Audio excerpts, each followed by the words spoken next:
করে ওষুধগুলো কিন্তু খাওয়াবেন। আর হ্যাঁ, 1 নম্বর ওষুধটা এক্ষুনি ওকে কিছু খাওয়ানোর পর খাইয়ে দেবেন। আমি আর্যতার জন্য এক্ষুনি কিছু খাবার বানিয়ে নিয়ে আসছি। হ্যাঁ, আমিও। না, কাউকে কোথাও যেতে হবে না, আমার ছেলের জন্য আমি খাবার তৈরি করে আনছি। শুনুন, এখন কিন্তু ওনাকে লিকুইড ডায়েট ছাড়া কিছু দেবেন না, আর উনি যাতে কমপ্লিট 2 দিন রেস্টে থাকেন সেটা খেয়াল রাখবেন। কোনো রকম কমপ্লিকেশন হলে আমাকে সঙ্গে সঙ্গে জানাবেন। ধন্যবাদ বিপিন। ডাক্তারবাবু,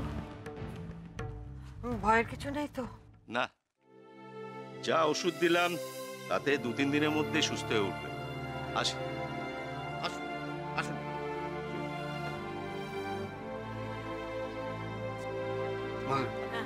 না, তুমি ওর পাশে বসো। হ্যাঁ, এই মুহূর্তে না তোমাকেই ওর বেশি দরকার।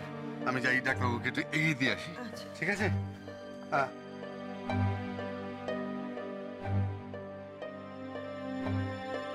মা, বলছি কি, আপনি আর্যর পাশে একটু বসুন না, আমি না ওর জন্য একটু গরম দুধ করে নিয়ে আসি, কেমন? তেস্তা এসো।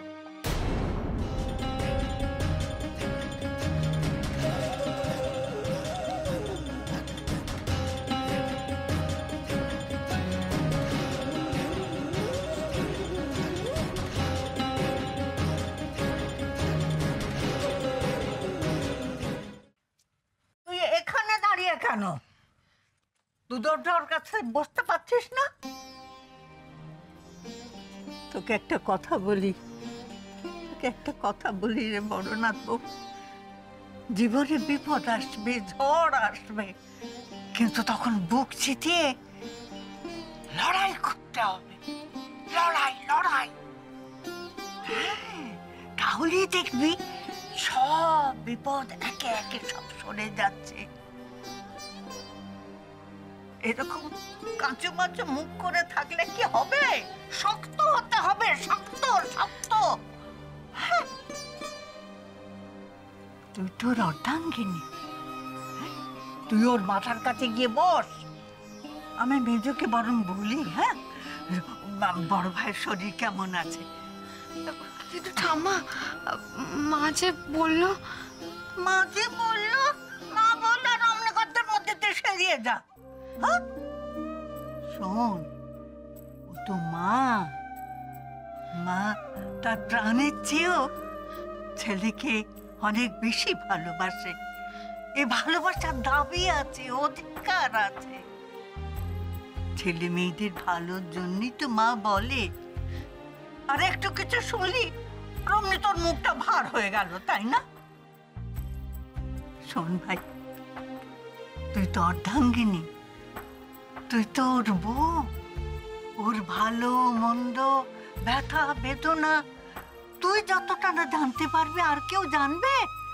বল, আর কেউ জানতে পারবে? তুই যা। আমি জানি ঘর ভর্তি লোক থাকার জন্যে তুই ওর কাছে যেতে পারিসনি। রাত্রে কি জ্বালা আমি বুঝি রে ভাই, আমি বুঝি। যাই হোক, লড়তে হবে, লড়াই। ওকে ভালো করে আগলে রাখবি, বুঝলি? ওকে আগলে রাখবি, তাহলেই আমি নিশ্চিন্ত হব। যা, ও তোর স্বামী, তুই ওর বউ। যা।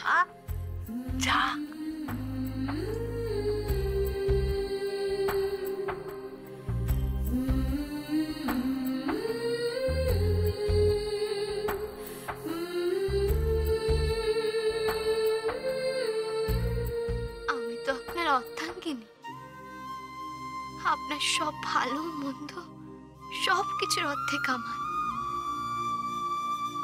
কিন্তু স্যার, আমি যে চাই আমার সবটুকু ভালো আপনার হোক। আর আপনার জীবনে যদি কিছু মাত্র খারাপের সম্ভাবনা থেকে থাকে, তাহলে সেই সব খারাপ আমার হোক, শুধুমাত্র আমার।